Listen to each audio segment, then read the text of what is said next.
Welcome to the NSIC Spotlight, the voice of the NSIC student athletes, powered by gpac. gpac, growing people and companies. I'm your host, Nick Cornder, Assistant Commissioner at the Northern Sun. Today, we're joined by the reigning NSIC Pitcher of the Week, Liz Pautz of the Winona State softball team. Liz, thanks for joining us on Spotlight. Thank you for having me. All right, before we get to the diamond, tell us where you're from and how you got to Winona State.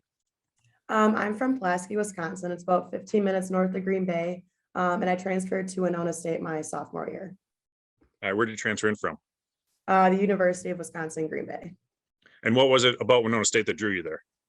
Yeah, I think the Winona State family, like I said, it's just a family. The teammates treat each other like they're your own family. The coaches treat you like family. It's just a comfortable, I guess, environment to be around. There's never pressure to perform. It's always just have fun and do what you do best when you're on the field competing. And do your best. You did last week, a perfect game for you against Sioux Falls, only the third in Winona State softball history. How does it feel to be able to say you threw a perfect game?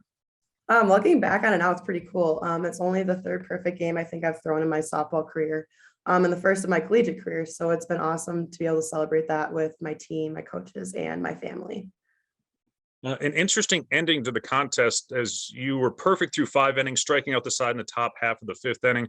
Then the Warriors scored a pair of runs in the bottom of the inning to put you up 8 and end the game with the 8-run rule. What was going through your mind as the team was batting in the bottom of the 5th? Looking back at it now, it's kind of funny. To be honest, I didn't really know I was pitching a perfect game at that time.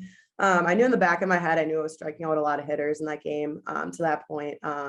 And when I'm on a roll like that, I feel like I kind of have this white noise going on around me. Like I'm just so tapped in that I don't really know what's going on full circle. But during the bottom of the 5th inning, I kept myself thinking, I'm like, wow, that'd be super cool for our offense to start the conference season with a run roll win. And that's actually what happened. Then we got to the huddle at the end of the game in the outfield. My teammates were high-fiving me and congratulating me. And then Coach Jones came up and said, wow, perfect game. I said, oh, cool. So yeah, it was kind of a surprise at that point, but it was cool to have it happen. I could just imagine we should add a camera on him just as the game unwound, because he knew what was going on there. So a little bit of time to celebrate between games, but you were called again in the second game to pitch. You come in, your team's trailing. You got some outs, setting up another walk-off inning in game 2 against Sioux Falls. Talk about your teammates and how they pick you up on the offensive side. Yeah, so I knew coming into that game, my only job was to keep the score at what it was. Didn't matter if I struck people out, people popped up, if I walked people, as long as the score stayed at, our offense up by 1, that was my only job. And I was determined to get that done for them. I knew that the offense would either tie the game or walk it off at the end, like the previous game. And I knew that because there was so much confidence, like you could feel the confidence in our offense, the part of the lineup that was coming up for us. Once Marissa Mullen got up to the plate with 2 runners on base, I knew it was over because she was the one who not only lit the fire for our offense during that game with the first of her 3 home runs, but every at bat in that game for her, you could physically see the confidence that she had in the box. So I knew the offense would get it done either way, whether they tied it or walked it off. But it's been pretty cool to see our offense grow throughout the season, and you were able to see that in that last game too, for sure. So when you get out there, what is your mentality when you're pitching? Take us through what's going through your head between every pitch. Yeah. So between every pitch, I try to keep my head as clear as possible, just because I know in the past I've been able to kind of play mind games with myself. But I try to just have fun with my teammates. I try to laugh and just have little side jokes in between pitches. But then once I step on the mound and I see the pitch that's called, I try to visualize where that pitch is and where I want to place it.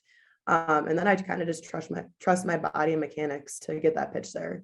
I know that even if I miss my spot, the spin that I have on the ball is most of the time untouchable.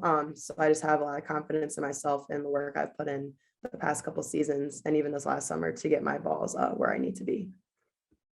Being a pitcher, you're not always in the game. What is your role when you're not pitching to help support the team? Yeah, when I'm on the bench, I try to be as loud as I possibly can, whether that's leading cheers or even leading the pitcher that's on the mound. I try to just make sure that they know that I have confidence in them and that they can hear me, and that I'm a face to look to in the dugout if things aren't going well. I try to just instill that confidence and keep the energy up in the dugout whenever possible when I'm not pitching. You've also been able to manage to balance athletics and academics. A midweek road trip, you left at 7 a.m., got home at midnight. How you've been able to balance the athletics and academics? What's the key to that? Yeah, I try to stay on top of my schoolwork and work ahead as much as possible. But I also give myself some grace when I feel like I'm tired and I just need some downtime. Especially on these long road trips that, we're gone the whole day and we don't get to be in class. I try to take advantage of the downtime we have on the bus to get some schoolwork done and some studying done. But on the flip side of that, when I have a lot of energy and when I feel awake during the day, I try to take advantage of that. And like I said, just work ahead and stay on top of what I need to stay on top of. All right, before we let you go, what is your major and what are your plans post Winona State?